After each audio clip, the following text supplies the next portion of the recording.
आप तरिया जिनी डिठा तिना लए छुड़ाए।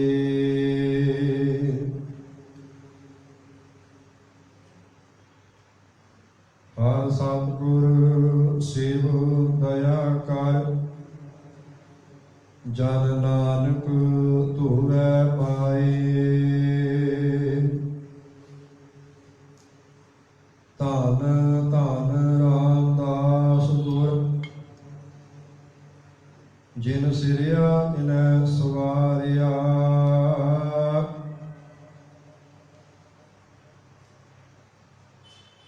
पूरी हुई करामात आप सिरजनहारै धारिया।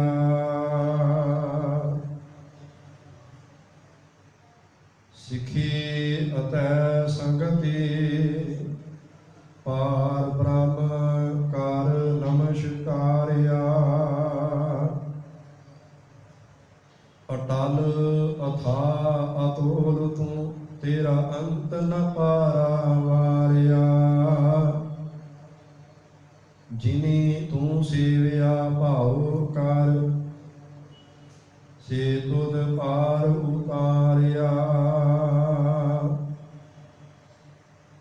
लब लोभ काम क्रोध मोह मार कटे तुद सा परिवारिया। धन सो तेरा थान है सच तेरा पैस कारिया। नानक तू लहरा तू है गुर अमर तू विचारिया। गुर डिठा ता मन साधारिया। हम अवगुण भरे एक गुण नाही। अमृत शाल बिखै बिख खाही। माया मोह भरम भै भूले सुत दारा स्यों प्रीत लगाही। एक उत्तम पंथ सुनियो गुर संगत तह मिलंत जम त्रास मिटाई। एक अरदास भाग कीरत की गुर रामदास राखो शरणाई। एक अरदास भाग कीरत की गुर रामदास राखो शरणाई। वाहिगुरु जी का खालसा वाहिगुरु जी की फतेह। जागत जूत चवर छतर तख्त की मालक धन धन साहिब श्री गुरु ग्रंथ साहिब महाराज जी की पवित्र चरण शरण विच चौथे पातशाह धन धन साहिब श्री गुरु रामदास महाराज जी के प्रकाश पुरब नूं मनाउंदियां होइयां विशेष दीवान सजाए गए हैं। सतगुरां दी वडियाई सरवण करन दे लई असीं गुरु चरनां दे विच जुड़ बैठे हां। सतगुरु दी रहमत करन साडा सारियां दा मन गुरु चरनां दे नाल जुड़िया रहे। धन गुरु रामदास महाराज जी के उपदेश सिखियावां साडे सारियां दे हिरदियां दे अंदर वस जावण। श्री गुरु ग्रंथ साहिब महाराज जी की पवित्र बाणी के अंदर श्री गुरु रामदास महाराज जी की वडियाई गायन करदियां भाई सत्ता ते बलवंड जी के वलों बड़े प्यारे वचन उच्चारण किए हैं। धन धन रामदास गुर जिन सिरिया तिनै सवारिया पूरी हुई करामात पाप सिरजन हारै धारिया सिखी अतै संगति पार ब्रह्म कर नमस्कारिया। ये सारी पौड़ी गुरु रामदास महाराज जी की पुस्तक विच है। ते भाई सत्ता बलवंड जी ने आखिया है कि धन हन गुरु रामदास महाराज जिन्हों आप अकाल पुरख परमात्मा ने जिसने उन्होंने सिरिया उन्होंने पैदा किया, आप ही परमात्मा ने उन्होंने सवारिया भी है, भाव उन्होंने बड़ी महान शख्सियत हस्ती बनाया है। और एक वचन बड़ा सोहना किया गया है कि पूरी हुई करामात आप सिरजन हारै धारिया। एक करामात की गल की है कि करामात पूरी हुई है। वो करामात केड़ी है? परमात्मा ने आप अपने आप उन्हां दे अंदर वसाया टिकाया। और एक गल नाल होर आखी है कि सिखी अतै संगति पार ब्रह्म कर नमस्कारिया। ये गुरु रामदास महाराज जी नूं सिखां ने संगतां ने परमात्मा का रूप जान के नमस्कार की है, उन्हों का सत्कार किया है, उन्होंने अगे सिर झुकाया है। इस ही पौड़ी दीयां जिहड़ियां अंतलियां पंक्तियां ने उन्हां विच बहुत सोहनी गल आखी है। जदों कहा नानक तू लहना तू है गुर अमर तू विचारिया। श्री गुरु रामदास महाराज के दर्शन किए ते भाई सत्ता ते बलवंड जी कहते हैं भी असीं गुरु नानक साहब नूं, गुरु अंगद साहब नूं, गुरु अमरदास महाराज नूं असीं तुहाडे विचों वेखदे हां, तुसीं उन्हां वर्गे ही हो, उन्हां दे समान हो, किसी तरह का कोई वखरेवा भी, नानक भी तू है, गुरु अंगद साहब भी तू है, गुरु अमरदास भी तुसीं हो। नानक तू लहना तू है गुर अमर तू विचारिया, गुर डिठा ता मन साधारिया। जदों गुरु के दर्शन किए गुरु रामदास महाराज दे तां जिहड़ा मन है इनू आसरा मिल गया, मन नू टिका मिल गया, मन धीरज विच आ गया। एक बेनती असीं बाणी दे विच पढ़दे हां, जदों भट्ट साहिबान ने गुरु रामदास जी की पुस्तक की ते हम अवगुण भरे एक गुण नाही। ये उन्होंने आखिया कि साडे बारे साडे अंदर की है, असीं किहो जी हस्ती जां किहो जे गुणा वाले हाँ। साडे अंदर सारे गुण ने, अवगुण ने। हम अवगुण भरे एक गुण नाही, गुण कोई भी नहीं है, अवगुण ही अवगुण ने। तो साडी करनी करतूत किहो जी है? अमृत छाड़ बिखै बिख खाही। असीं अमृत छड्ड के जहर खांदे पे। असीं परमात्मा की सिफत छड्ड के, असीं चंगे गुणां नूं ग्रहण करना छड्ड के, असीं चंगी जीवन जाच नूं त्याग के अवगुणां दे नाल, बुराइयां दे नाल, विकारां दे नाल सांझ बनाउने आ, जिहड़ी जहर दे समान है। अमृत छाड़ बिखै बिख खाही, माया मोह भरम पै भूले। साडे लोकां दी फितरत है, माया दे मोह विच पै के, भरमां दे विच पै के भुले हुए आ, भटके हुए ख्वार हुंदे पए आ। माया मोह भरम पै भूले, सुध दारा सिओ प्रीत लगाई। आ परिवार दा मोह असीं उहदे विच फसे। सुध दारा, सुध हुंदा पुत्र ते दारा आखदे पत्नी नूं। पुत्र पत्नी दे भाव परिवार दे मोह दे विच फसे पे हैं। एक उत्तम पंथ सुनियो गुर संगत। असीं एक बड़ा उत्तम राह सुनिया है। पंथ का अर्थ हुंदा रस्ता।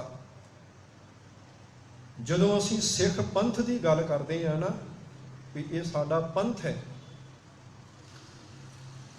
ਪਹਿਲੀ ਵਾਰੀ ਹੈ ਜਿਹੜਾ ਪੰਥ ਦਾ ਅਰਥ ਇੱਕ ਧਰਮ ਦੇ ਰੂਪ ਵਿੱਚ ਕੀਤਾ ਗਿਆ, ਨਹੀਂ ਤੇ ਪੰਥ ਦਾ ਅਰਥ ਹੁੰਦਾ ਰਸਤਾ, ਰਾਹ। ਤੇ ਰਾਹ ਉੱਤੇ ਚੱਲਣ ਵਾਲੇ ਨੂੰ ਪੰਥੀ ਆਖਿਆ ਜਾਂਦਾ, ਜਿਹਨੂੰ ਅਸੀਂ ਮੁਸਾਫਰ ਕਹਿ ਦਿੰਦੇ ਆ, ਰਾਹੀ ਕਹਿ ਦਿੰਦੇ ਆ, ਰਾਹਗੀਰ ਵੀ ਕਹਿ ਦਿੰਦੇ ਆ, ਉਹਨੂੰ ਪੰਥੀ ਵੀ ਆਖਿਆ ਜਾਂਦਾ, ਜਿਹੜੇ ਮਾਰਗ ਉੱਤੇ ਉਹ ਚੱਲਦਾ ਪਿਆ ਹੈ। ਮਾਰਗ ਨੂੰ ਪੰਥ ਕਿਹਾ ਹੈ, ਮਾਰਗ ਉੱਤੇ ਚੱਲਣ ਵਾਲਾ ਪੰਥੀ ਹੈ। ਪਰ ਇੱਥੇ ਜਿਹੜੇ ਪੰਥ ਦੀ ਗੱਲ ਕੀਤੀ ਹੈ ਨਾ, ਇੱਕ ਉੱਤਮ ਪੰਥ ਸੁਣਿਓ, ਇੱਕ ਬੜਾ ਉੱਤਮ ਪੰਥ ਸੁਣਿਆ ਹੈ। ਉਹ ਕਿਹੜਾ ਸੀ? ਗੁਰ ਸੰਗਤ, ਗੁਰੂ ਦੀ ਸੰਗਤ, ਗੁਰੂ ਦਾ ਸਾਥ, ਗੁਰੂ ਦਾ ਸੰਗ ਕਰਨਾ। ਇਹ ਬੜਾ ਉੱਤਮ ਰਾਹ ਸੁਣਿਆ।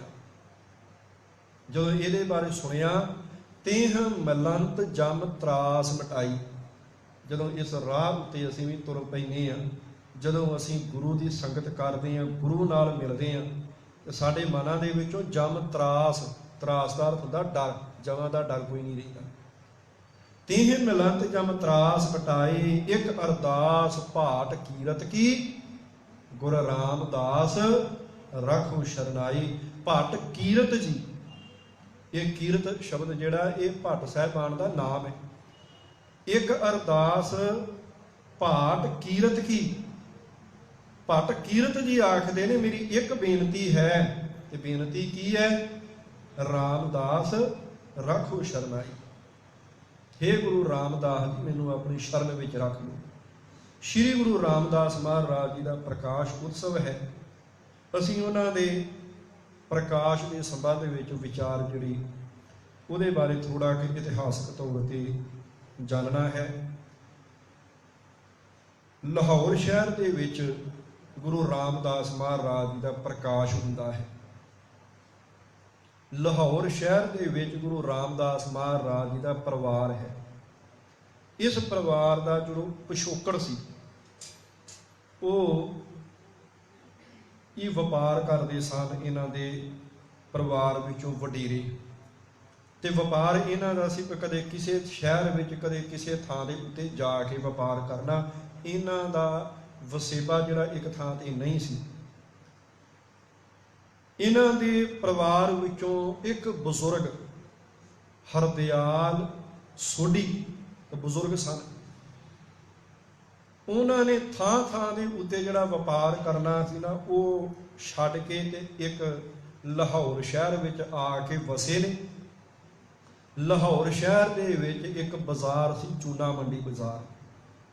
ਇੱਥੇ ਆ ਕੇ ਉਹਨਾਂ ਨੇ ਫਿਰ ਇੱਕ ਦੁਕਾਨ ਪਾ ਲਈ ਹੈ, ਦੁਕਾਨ ਕਰਨ ਲੱਗ ਪਏ।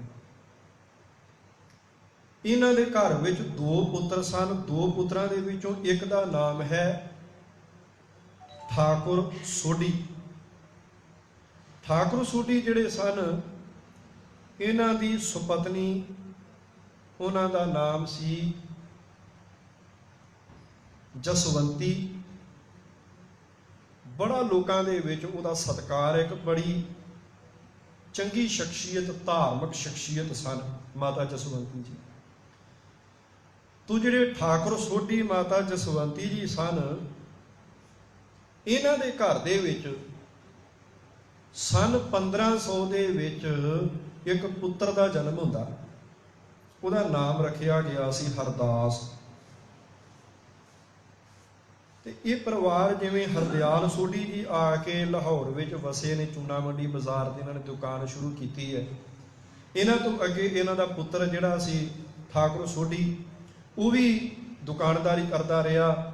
ਠਾਕੁਰ ਸੋਢੀ ਦੇ ਘਰ ਵਿੱਚ ਜਿਹੜਾ ਪੁੱਤਰ ਪੈਦਾ ਹੋਇਆ, ਉਹਦਾ ਜਨਮ ਹੋਇਆ, ਨਾਮ ਸੀ ਹਰਦਾਸ ਜੀ। 1500 ਦੇ ਵਿੱਚ ਉਹਨਾਂ ਦਾ ਜਨਮ ਹੁੰਦਾ। ਹਰਦਾਸ ਜੀ ਦਾ ਵਿਆਹ, ਉਹਨਾਂ ਦੀ ਸ਼ਾਦੀ ਜਿਹੜੀ ਸੀ, ਉਹ ਮਾਤਾ ਦਇਆ ਕੌਰ ਦੇ ਨਾਲ ਹੁੰਦੀ ਹੈ। ਇਹਨਾਂ ਦਾ ਇਹ ਪਰਿਵਾਰ ਜਿਹੜਾ ਹਰਦਾਸ ਜੀ ਤੇ ਮਾਤਾ ਦਇਆ ਕੌਰ ਲਾਹੌਰ ਦੇ ਵਿੱਚ ਰਹਿੰਦੇ, ਜਿੱਥੇ ਆਪਣੀ ਕਿਰਤਕਾਰ ਕਰਦੇ ਨੇ, ਉੱਥੇ ਰੱਬ ਨਾਲ ਜੁੜੇ ਹੋਏ ਇਹ ਲੋਕ ਸਨ। ਤੇ ਕਿਸੇ ਦਾ ਭਲਾ ਕਰ ਦੇਣਾ, ਕਿਸੇ ਦਾ ਸਾਥ ਦੇਣਾ, ਕਿਸੇ ਦੀ ਮਦਦ ਕਰਨੀ, ਇਹਨਾਂ ਦਾ ਸੁਭਾਅ ਬਣਿਆ ਹੋਇਆ ਸੀ। ਇਹਨਾਂ ਦੇ ਇੱਕ ਸੰਸਕਾਰ ਸਨ ਜਿਹੜੇ ਇਹਨਾਂ ਨੂੰ ਹਰਦਿਆਲ ਸੋਢੀ, ਫਿਰ ਠਾਕੁਰ ਸੋਢੀ, ਉਹਦੇ ਤੋਂ ਬਾਅਦ ਹਰਦਾਸ ਜੀ ਦੇ ਅੰਦਰ ਉਹ ਸੰਸਕਾਰ ਆਉਂਦੇ ਗਏ। ਪਰਿਵਾਰਕ ਤੌਰ ਤੇ ਸੁਭਾਅ ਬਣ ਚੁੱਕੇ ਸਨ। ਸਮਾਂ ਬਤੀਤ ਹੁੰਦਾ ਗਿਆ। 1500 ਦੇ ਵਿੱਚ ਲਗਭਗ ਇਹਨਾਂ ਸਮਿਆਂ ਦੇ ਵਿੱਚ ਗੁਰੂ ਨਾਨਕ ਸਾਹਿਬ ਮਹਾਰਾਜ ਜਿਹੜਾ ਪ੍ਰਚਾਰ ਕਰਦੇ ਪਏ ਸਨ ਨਾ, ਉਹਨਾਂ ਸਮਿਆਂ 'ਚ ਅਸੀਂ ਪਿੱਛੇ ਕਥਾ ਸਰਵਣ ਕੀਤੀ ਸੀ। ਗੁਰੂ ਨਾਨਕ ਸਾਹਿਬ ਮਹਾਰਾਜ ਲਾਹੌਰ ਵਿੱਚ ਆਏ ਸਨ ਤੇ ਲਾਹੌਰ ਦੇ ਵਿੱਚ ਇੱਕ ਇੱਥੋਂ ਦਾ ਚੌਧਰੀ ਸੀ, ਉਹਦਾ ਨਾਮ ਸੀ ਦੁਨੀ ਚੰਦ। ਤੇ ਅਸੀਂ ਉਹ ਬੜੇ ਵਿਸਥਾਰ ਸਹਿਤ ਥੋੜੇ ਸਮੇਂ ਪਹਿਲਾਂ ਹੀ ਕਥਾ ਸਰਵਣ ਕੀਤੀ ਸੀ ਕਿ ਦੁਨੀ ਚੰਦ ਨੂੰ ਗੁਰੂ ਨਾਨਕ ਸਾਹਿਬ ਮਹਾਰਾਜ ਨੇ ਸਿੱਖ ਮਤ ਦਿੱਤੀ ਸੀ। ਉਹ ਸੂਈ ਦੇ ਉਪਦੇਸ਼ ਦੇ ਦੁਆਰਾ ਤੇ ਗੁਰੂ ਸਾਹਿਬ ਨੇ ਸੰਸਾਰ ਦੀ ਹਕੀਕਤ ਵੀ ਦੱਸ ਦਿੱਤੀ ਤੇ ਬਾਅਦ ਵਿੱਚ ਦੱਸਿਆ ਸੀ ਕਿ ਅਸਲ ਵਿੱਚ ਮਿੱਤਰ ਕੌਣ ਹੁੰਦਾ ਹੈ। ਉਹ ਅਸੀਂ ਵਿਸਥਾਰ ਦੇ ਨਾਲ ਸਰਵਣ ਕੀਤਾ ਸੀ। ਉਹਨਾਂ ਸਮਿਆਂ ਦੇ ਵਿੱਚ ਹੀ ਹਰਦਾਸ ਜੀ ਤੇ ਮਾਤਾ ਦਇਆ ਕੌਰ ਜੀ ਇਹ ਲਾਹੌਰ ਦੇ ਵਿੱਚ ਸਨ। ਸਮਾਂ ਬਤੀਤ ਹੁੰਦਾ ਗਿਆ। ਇਧਰ ਗੁਰੂ ਨਾਨਕ ਸਾਹਿਬ ਮਹਾਰਾਜ ਨੇ ਜਿਹੜਾ ਕਰਤਾਰਪੁਰ ਵਸਾਇਆ ਤੇ ਉੱਥੇ ਉਹਨਾਂ ਦਾ ਵਸੇਬਾ ਹੋ ਗਿਆ। ਹਰਦਾਸ ਜੀ ਦੇ ਘਰ ਦੇ ਵਿੱਚ ਸਨ 1534 ਦੇ ਵਿੱਚ ਇੱਕ ਪੁੱਤਰ ਦਾ ਜਨਮ ਹੁੰਦਾ।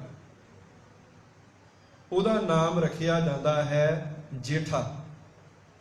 ਆਮ ਹੀ ਪਿੰਡਾਂ ਦੇ ਵਿੱਚ ਸਭ ਤੋਂ ਵੱਡਾ ਬੱਚਾ ਜਿਹੜਾ ਹੁੰਦਾ ਸੀ, ਪੁੱਤਰ ਹੁੰਦਾ ਸੀ, ਜਿਹੜਾ ਸਭ ਤੋਂ ਪਹਿਲਾ ਵੱਡਾ ਪੁੱਤਰ ਹੋਣਾ, ਉਹਨੂੰ ਲੋਕ ਆਮ ਹੀ ਜੇਠਾ ਕਹਿੰਦੇ ਸਨ। ਜੇਠੇ ਦਾ ਅਰਥ ਹੀ ਪਹਿਲਾ ਹੁੰਦਾ ਹੈ।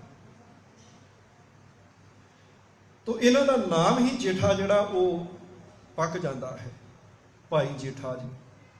ਇਹ ਭਾਈ ਜੇਠਾ ਜੀ ਹੀ ਗੁਰੂ ਰਾਮਦਾਸ ਜੀ ਬਣਦੇ ਨੇ। 1534 ਦੇ ਵਿੱਚ ਇਹ ਪ੍ਰਕਾਸ਼ ਹੋਇਆ। ਲਾਹੌਰ ਸ਼ਹਿਰ, ਚੂਨਾ ਮੰਡੀ ਬਾਜ਼ਾਰ, ਪਿਤਾ ਹਰਦਾਸ ਜੀ ਤੇ ਮਾਤਾ ਦਇਆ ਕੌਰ ਦੇ ਘਰ ਦੇ ਵਿੱਚ। ਇਹਨਾਂ ਤੋਂ ਬਾਅਦ ਇਤਿਹਾਸ ਕਹਿੰਦਾ ਵੀ ਇਹਨਾਂ ਦੇ ਘਰ ਦੇ ਵਿੱਚ, ਭਾਈ ਹਰਦਾਸ ਜੀ ਦੇ ਘਰ ਦੇ ਵਿੱਚ 2 ਬੱਚਿਆਂ ਦਾ ਹੋਰ ਜਨਮ ਹੋਇਆ ਸੀ। ਭਾਈ ਜੇਠਾ ਜੀ ਤੋਂ ਅੱਗੇ ਇੱਕ ਛੋਟੇ ਪੁੱਤਰ ਹੋਰ ਸਨ, ਉਹਨਾਂ ਦਾ ਨਾਮ ਵੀ ਹਰਦਿਆਲ ਰੱਖਿਆ ਗਿਆ ਸੀ। ਇਹਨਾਂ ਦੇ ਪਰਿਵਾਰ ਦੇ ਵਿੱਚੋਂ ਜੋ ਬਜ਼ੁਰਗ ਸਨ ਹਰਦਿਆਲ ਸੋਢੀ, ਉਹਨਾਂ ਦੇ ਨਾਮ ਦੇ ਉੱਤੇ ਹੀ ਛੋਟੇ ਬੱਚੇ ਦਾ ਨਾਮ ਜਿਹੜਾ ਸੀ ਹਰਦਿਆਲ ਰੱਖਿਆ ਗਿਆ। ਇੱਕ ਪੁੱਤਰੀ ਦਾ ਜਨਮ ਵੀ ਹੋਇਆ। ਇਤਿਹਾਸ ਦੇ ਵਿੱਚ ਜ਼ਿਕਰ ਹੈ ਪੁੱਤਰੀ ਦਾ ਜਨਮ ਹੋਇਆ ਤੇ ਉਹਦਾ ਨਾਮ ਰੱਖਿਆ ਜਾਂਦਾ ਰਾਮਦਾਸੀ। ਸੋ ਇਹ ਪਰਿਵਾਰ ਦਾ ਪਿਛੋਕੜ ਸੀ ਗੁਰੂ ਰਾਮਦਾਸ ਜੀ ਦਾ। ਹੁਣ 1534 ਸਨ ਜਿਹੜੀ ਆ ਨਾ, ਜਦੋਂ ਗੁਰੂ ਰਾਮਦਾਸ ਜੀ ਦਾ ਪ੍ਰਕਾਸ਼ ਹੁੰਦਾ, ਅਸੀਂ ਜਦੋਂ ਵੇਖਦੇ ਹਾਂ ਉਹਨਾਂ ਸਮਿਆਂ ਦੇ ਵਿੱਚ ਸਰੀਰਕ ਰੂਪ ਦੇ ਵਿੱਚ ਗੁਰੂ ਨਾਨਕ ਸਾਹਿਬ ਮਹਾਰਾਜ ਕਰਤਾਰਪੁਰ ਦੇ ਵਿੱਚ ਨੇ। ਸਨ 1532 ਦੇ ਵਿੱਚ ਕਰਤਾਰਪੁਰ ਦੇ ਵਿੱਚ ਹੀ ਗੁਰੂ ਅੰਗਦ ਸਾਹਿਬ ਮਹਾਰਾਜ ਭਾਈ ਲਹਿਣੇ ਦੇ ਰੂਪ ਦੇ ਵਿੱਚ ਉੱਥੇ ਆ ਚੁੱਕੇ ਸਨ। ਉਹ 1532 ਚ ਆਏ ਨੇ। ਇਹਦਾ ਭਾਵ ਹੈ ਸਰੀਰਕ ਰੂਪ ਦੇ ਵਿੱਚ ਗੁਰੂ ਨਾਨਕ ਸਾਹਿਬ ਜੀ ਵੀ ਹਨ, ਗੁਰੂ ਅੰਗਦ ਸਾਹਿਬ ਵੀ ਹਨ, ਤੇ ਉਹਨਾਂ ਸਮਿਆਂ ਦੇ ਵਿੱਚ ਸ੍ਰੀ ਗੁਰੂ ਅਮਰਦਾਸ ਮਹਾਰਾਜ, ਕਿਉਂਕਿ ਗੁਰੂ ਅਮਰਦਾਸ ਜੀ ਦਾ ਜਿਹੜਾ ਪ੍ਰਕਾਸ਼ ਹੈ ਸਨ 1479 ਦਾ ਹੈ। ਉਹਨਾਂ ਦਾ ਪ੍ਰਕਾਸ਼ ਬਾਸਰਕੇ ਦੇ ਵਿੱਚ ਹੋਇਆ ਤੇ ਉਹ ਬਾਸਰਕੇ ਦੇ ਵਿੱਚ ਰਹਿੰਦੇ ਨੇ 1534 ਵਿੱਚ। ਤੇ ਗੁਰੂ ਰਾਮਦਾਸ ਜੀ ਦਾ ਪ੍ਰਕਾਸ਼ ਵੀ ਹੋ ਗਿਆ। ਇਹਦਾ ਭਾਵ ਹੈ ਸਰੀਰਕ ਤੌਰ ਤੇ 4 ਗੁਰੂ ਸਾਹਿਬਾਨ ਸਮਕਾਲੀ ਹੋ ਗਏ ਇੱਕੋ ਸਮੇਂ ਦੇ ਵਿੱਚ। ਸਮਾਂ ਜਿਹੜਾ ਸੀ ਉਹ ਚੱਲਦਾ ਗਿਆ। ਪਿਤਾ ਹਰਦਾਸ ਜੀ ਉਹ ਦੁਕਾਨਦਾਰੀ ਕਰਦੇ ਗਏ। ਮਾਤਾ ਦਇਆ ਕੌਰ ਉਹਨਾਂ ਨੇ ਆਪਣੇ ਬੱਚਿਆਂ ਦੀ ਸੰਭਾਲ ਕੀਤੀ, ਪਾਲਦੇ ਪਏ ਨੇ। ਕੁਦਰਤੀ ਤੌਰ ਤੇ ਸਮਾਂ ਇਹੋ ਜਿਹਾ ਬਣਿਆ। ਸਨ 1541 ਦਾ ਸਾਲ ਚੜ੍ਹਦਾ ਤੇ ਮਾਤਾ ਦਇਆ ਕੌਰ ਜੀ ਜਿਹੜੇ ਸਨ ਉਹ ਅਕਾਲ ਚਲਾਣਾ ਕਰ ਜਾਂਦੇ ਨੇ।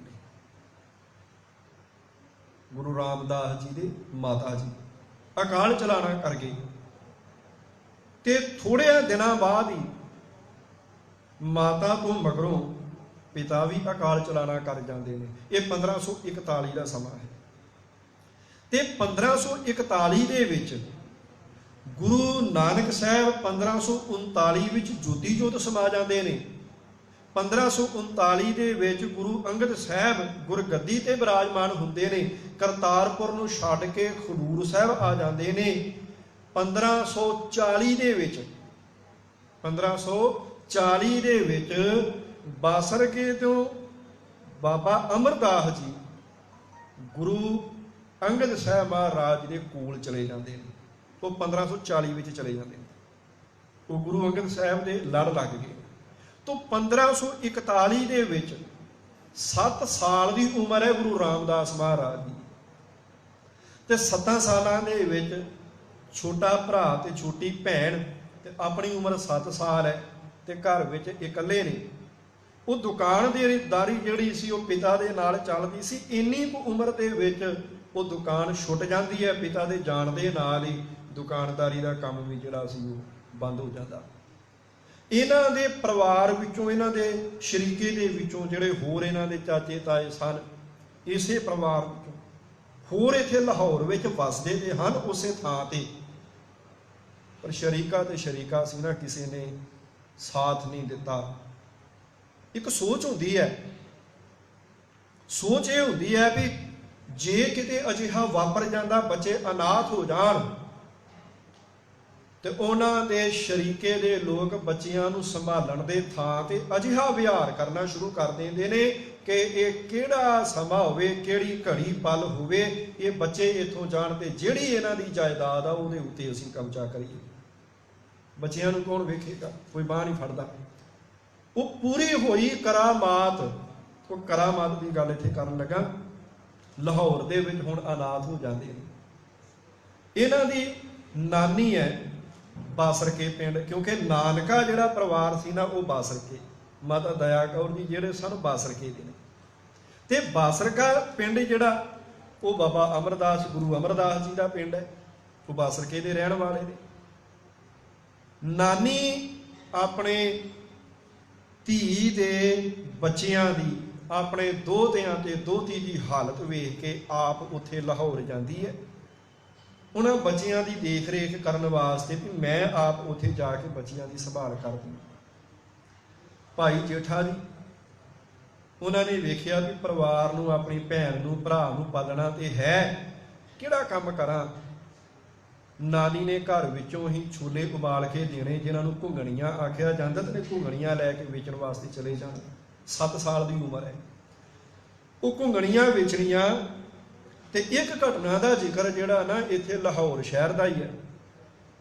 ਘੁੰਗਣੀਆਂ ਵੇਚਦੇ ਪਏ ਸਨ, ਤੇ ਇੱਥੇ ਕੁਝ ਸਾਧ ਲੋਕ ਇਹਨਾਂ ਨੂੰ ਮਿਲੇ ਨੇ। ਉਹ ਇਸ਼ਨਾਨ ਕਰਕੇ ਆ ਰਹੇ ਸਨ ਨਦੀ ਦੇ ਵਿੱਚ, ਇਹਨਾਂ ਨੂੰ ਮਿਲੇ ਨੇ ਤੇ ਆਖਿਆ ਸੀ ਕਿ ਪੁੱਤਰ ਕੀ ਹੈ। ਇਹਨਾਂ ਨੇ ਆਖਿਆ ਜੀ ਘੁੰਗਣੀਆਂ ਵੇਚਦਾ ਪਿਆ।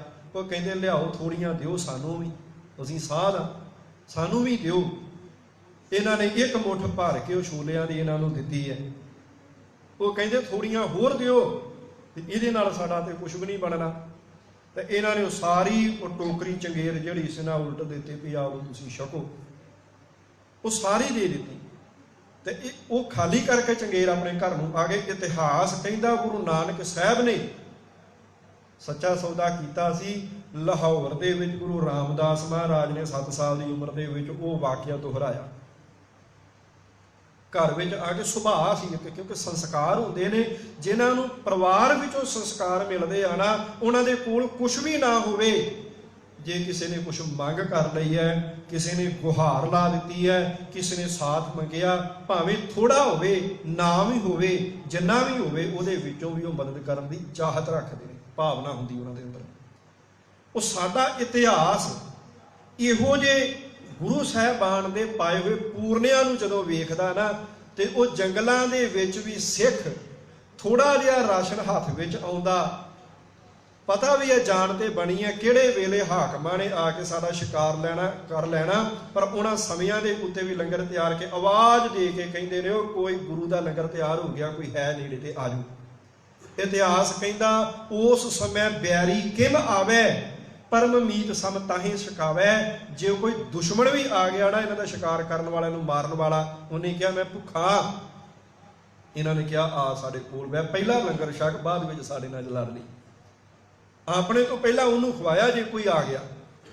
ਤਾਂ ਇਹ ਗੁਰੂ ਇਤਿਹਾਸ ਕੋਲੋਂ ਸਿੱਖ ਸੇਧ ਲੈਂਦੇ ਨੇ।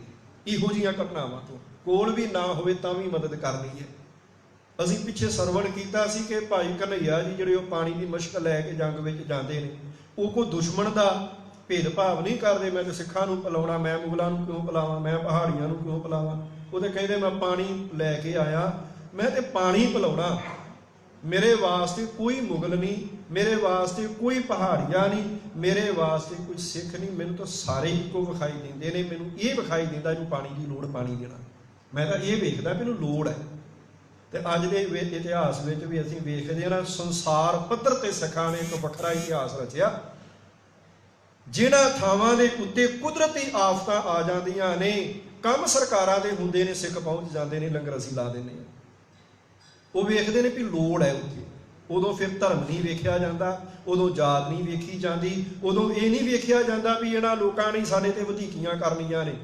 ਭਾਵੇਂ ਬੇਸ਼ੱਕ ਅੱਜ ਦੇ ਸਮੇਂ ਦੇ ਵਿੱਚ ਫਿਰ ਉਹਨਾਂ ਨੂੰ ਮਾਰਨ ਤੇ ਤੁਲੇ ਹੋਏ ਨੇ, ਪਰ ਉਹ ਲੋਕ ਕਹਿੰਦੇ ਨਹੀਂ, ਸਾਡਾ ਫਰਜ਼ ਹੈ, ਆਫਤ ਆਈ ਹੈ ਤੇ ਅਸੀਂ ਅੱਗੇ ਆਉਣਾ, ਕਿਉਂਕਿ ਸਾਨੂੰ ਸਾਡੇ ਗੁਰੂ ਨੇ ਸਿੱਖਿਆ ਦਿੱਤੀ। ਤੋ ਗੁਰੂ ਰਾਮਦਾਸ ਮਹਾਰਾਜ ਲਾਹੌਰ ਵਿੱਚ ਸਨ। ਦਾਦੀ ਨੇ ਵੇਖਿਆ ਵੀ ਇੱਥੋਂ ਦੇ ਹਾਲਾਤ ਜਿਹੜੇ ਨੇ ਉਹ ਚੰਗੇ ਨਹੀਂ। ਆਪਣੇ ਨਾਲ ਇਹਨਾਂ ਬੱਚਿਆਂ ਨੂੰ ਲੈ ਕੇ ਤੇ ਆਪਣੇ ਪਿੰਡ ਬਾਸਰਕੇ ਆ ਜਾਂਦੀ। ਬਾਸਰਕੇ ਆਈ। ਬਾਸਰਕੇ ਦੇ ਵਿੱਚ 7 ਸਾਲ ਦੀ ਉਮਰ ਦੇ ਵਿੱਚ ਇੱਥੇ ਆ ਜਾਂਦੇ ਨੇ। ਥੋੜਾ ਸਮਾਂ ਹੀ ਉੱਥੇ ਬਤੀਤ ਕੀਤਾ ਮਾਤਾ ਪਿਤਾ ਤੋਂ ਬਾਅਦ, ਇੱਥੇ ਆ ਜਾਂਦੇ ਨੇ। ਤੇ ਇੱਥੇ ਆ ਕੇ ਬਾਸਰਕੇ ਦੇ ਵਿੱਚ 10 ਸਾਲ ਦਾ ਸਮਾਂ ਇਤਿਹਾਸ ਕਹਿੰਦਾ ਬਤੀਤ ਕੀਤਾ। 10 ਸਾਲ ਗੁਰੂ ਰਾਮਦਾਸ ਜੀ ਦੇ ਜਿਹੜੇ ਨੇ 10 ਸਾਲ ਇੱਥੇ ਲੰਘਦੇ ਪਏ ਨੇ। ਇੱਥੇ ਜਿਹੜਾ ਸਮਾਂ ਲੰਘਿਆ, ਇੱਥੇ ਵੀ ਉਹੀ ਨਾਨੀ ਨੇ ਘੁੰਗਣੀਆਂ ਬਣਾਉਣੀਆਂ ਤੇ ਇਹਨਾਂ ਨੇ ਉਹ ਟੋਕਰੀ ਦੇ ਵਿੱਚ ਪਾਉਣੀ, ਚੰਗੇਰ ਚੁੱਕਣੀ ਹੈ, ਚੁੱਕ ਕੇ ਤੇ ਇਹਨਾਂ ਨੇ ਬਾਹਰ ਚਲੇ ਜਾਣਾ, ਕਿਤੇ ਬੱਚਿਆਂ ਵਿੱਚ ਚਲੇ ਜਾਣਾ, ਕਿਤੇ ਨਗਰ ਦੇ ਵਿੱਚ, ਕਿਤੇ ਰਾਹ ਵਿੱਚ ਬਹਿ ਕੇ ਇਹਨਾਂ ਨੇ ਤੇ ਉਹ ਜਿਹੜੇ ਘੁੰਗਣੀਆਂ ਵੇਚਣੀਆਂ। ਜੋ ਵਟਕ ਹੋਣੀ ਹੈ, ਜੋ ਕੁਛ ਮੁਨਾਫਾ ਹੋਣਾ ਉਹ ਘਰ ਵਿੱਚ ਲਿਆਉਣਾ, ਉਹਦੇ ਨਾਲ ਰੋਟੀ ਪਾਣੀ ਜਿਹੜੀ ਸੀ ਉਹ ਚੱਲਦਾ। ਆਪਣੇ ਆਪ ਨੂੰ ਤੇ ਸੰਭਾਲਣਾ ਸੀ। ਆਪਣੀ ਨਾਨੀ ਦਾ ਆਸਰਾ ਬਣ ਗਏ, ਆਪਣੇ ਭਰਾ ਨੂੰ ਪਾਲਿਆ, ਆਪਣੀ ਭੈਣ ਨੂੰ ਵੀ ਪਾਲਿਆ। ਸਮਾਂ ਬਤੀਤ ਹੁੰਦਾ ਗਿਆ। ਗੁਰੂ ਅਮਰਦਾਸ ਜੀ ਬਾਸਰਕੇ ਤੋਂ ਖਡੂਰ ਸਾਹਿਬ ਗਏ ਨੇ। ਖਡੂਰ ਸਾਹਿਬ ਦੇ ਵਿੱਚ ਜਿੱਥੇ ਗੁਰੂ ਅਮਰਦਾਸ ਮਹਾਰਾਜ ਨੇ ਗੁਰੂ ਅੰਗਦ ਸਾਹਿਬ ਦੇ ਕੋਲ ਰਹਿ ਕੇ ਇੱਕ ਸੇਵਾ ਨਿਭਾਈ ਹੈ। ਉਹਨਾਂ ਨੂੰ ਜਦੋਂ ਵਕਤ ਮਿਲਣਾ ਤੇ ਉਹਨਾਂ ਨੇ ਇੱਥੇ ਆਉਣਾ, ਇੱਥੇ ਆ ਕੇ ਪਿੰਡ ਦੇ ਲੋਕਾਂ ਨੂੰ ਮਿਲਣਾ, ਪਿੰਡ ਦੇ ਲੋਕਾਂ ਦੇ ਵਿੱਚ ਇਸ ਪਰਿਵਾਰ ਨੂੰ ਵੀ ਮਿਲਣਾ, ਪਰਿਵਾਰ ਨੂੰ ਮਿਲ ਕੇ ਤੇ ਪਤਾ ਲੱਗਣਾ ਵੀ ਆਹ ਜਿਹੜੇ ਬੱਚੇ ਨੇ ਇਹਨਾਂ ਦੇ ਮਾਤਾ ਪਿਤਾ ਚੜ੍ਹਾਈ ਕਰ ਚੁੱਕੇ ਨੇ, ਨਾਨੀ ਪਾਲਦੀ ਪਈ ਹੈ। 10 ਸਾਲ ਇੱਥੇ ਲੰਘੇ ਨੇ। ਕਈ ਵਾਰੀ ਗੁਰੂ ਅਮਰਦਾਸ ਜੀ ਦੇ ਨਾਲ ਮੇਲ ਜੋਲ ਹੋਇਆ। ਸਮਾਂ ਬਤੀਤ ਹੁੰਦਾ ਗਿਆ। 10 ਸਾਲ ਲੰਘੇ। ਸਮਾਂ ਆ ਜਾਂਦਾ ਸਨ 1552 ਦਾ। 1546 ਦੇ ਵਿੱਚ ਗੁਰੂ ਅਮਰਦਾਸ ਮਹਾਰਾਜ ਨੇ ਗੁਰੂ ਅੰਗਦ ਸਾਹਿਬ ਦੇ ਬਚਨਾਂ ਦੇ ਮੁਤਾਬਕ ਗੋਇੰਦਵਾਲ ਨਗਰ ਵਸਾਉਣਾ ਸ਼ੁਰੂ ਕਰ ਦਿੱਤਾ ਸੀ। ਬਹੁਤ ਸਾਰੇ ਲੋਕ ਜਿਹੜੇ ਨੇ ਇਹ ਬਾਸਰਕੇ ਤੋਂ ਵੀ ਗੋਇੰਦਵਾਲ ਚਲੇ ਜਾਂਦੇ ਨੇ। 1552 ਦੇ ਵਿੱਚ ਗੁਰੂ ਅੰਗਦ ਸਾਹਿਬ ਨੇ ਸਾਰਿਆਂ ਪਾਸਿਆਂ ਤੋਂ ਯੋਗ ਜਾਣ ਕੇ ਗੁਰੂ ਅਮਰਦਾਸ ਜੀ ਨੂੰ ਗੁਰੂ ਨਾਨਕ ਦੇ ਘਰ ਦਾ ਵਾਰਸ ਚੁਣ ਲਿਆ। ਗੁਰੂ ਅਮਰਦਾਸ ਮਹਾਰਾਜ ਖਡੂਰ ਨੂੰ ਛੱਡ ਕੇ ਗੋਇੰਦਵਾਲ ਆ ਜਾਂਦੇ ਨੇ। ਸਾਰਾ ਪਰਿਵਾਰ ਜਿਹੜਾ ਸੀ ਗੋਇੰਦਵਾਲ ਚਲਾ ਜਾਂਦਾ। ਗੋਇੰਦਵਾਲ ਦੇ ਵਿੱਚ ਵੀ ਉਹੀ ਕੀਤਾ ਜਿੱਥੇ ਇਹਨਾਂ ਨੇ ਘੁੰਗਣੀਆਂ ਵੇਚਣੀਆਂ, ਕਿਰਤ ਕਰਨੀ ਹੈ, ਮਜ਼ਦੂਰੀ ਕਰਨੀ ਹੈ। ਉੱਥੇ ਨਾਲ ਗੁਰੂ ਅਮਰਦਾਸ ਜੀ ਦੇ ਕੋਲ ਚਲੇ ਜਾਣਾ, ਸੰਗਤ ਵੀ ਕਰਨੀ ਹੈ, ਸੇਵਾ ਵੀ ਕਰਨੀ ਹੈ। ਬੌਲੀ ਬਣਦੀ ਪਈ ਆ, ਬੌਲੀ ਵਿੱਚ ਵੀ ਸੇਵਾ ਨਿਭਾਉਣੀ ਹੈ। 1552 ਦੇ ਅਖੀਰ ਦਸੰਬਰ ਦਾ ਮਹੀਨਾ ਆਉਂਦਾ।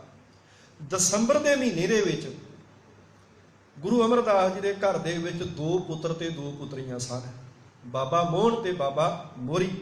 2 ਪੁੱਤਰੀਆਂ ਦੇ ਵਿੱਚੋਂ ਇੱਕ ਦਾ ਨਾਮ ਹੈ ਬੀਬੀ ਭਾਨੀ, ਇੱਕ ਦਾ ਨਾਮ ਹੈ ਬੀਬੀ ਦਾਨੀ। ਬੀਬੀ ਭਾਨੀ ਦੀ ਉਮਰ ਹੋ ਚੁੱਕੀ ਸੀ ਵਿਆਹੁਣ ਦੀ।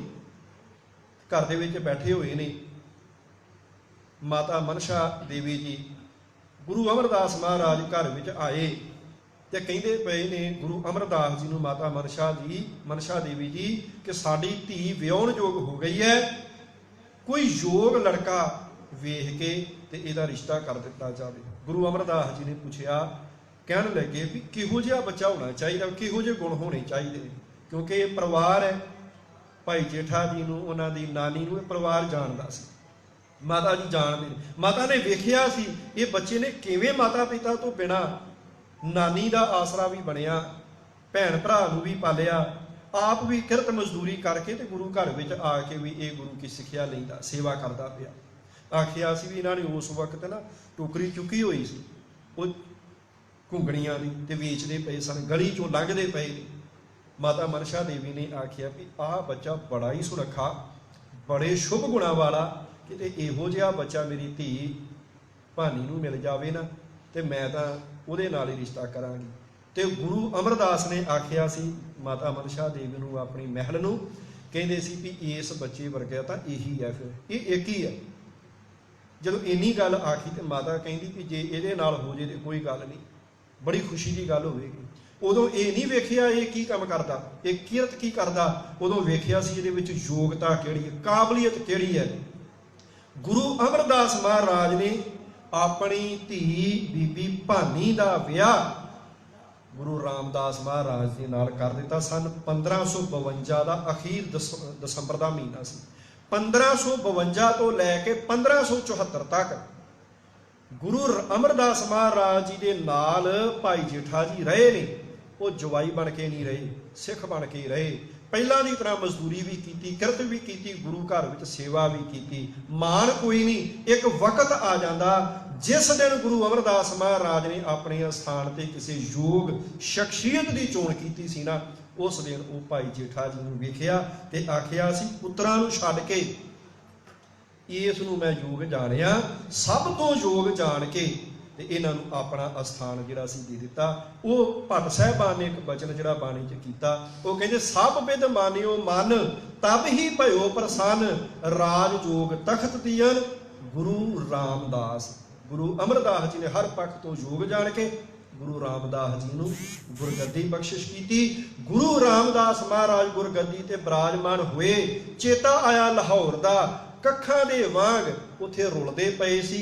जो हमरी बिद होती मेरे सतगुरा साहब बिद तुम हर जानो आपे, हम रुलते फिरते कोई बात ना पूछता, गुर सतगुर संग कीरे हम थापे।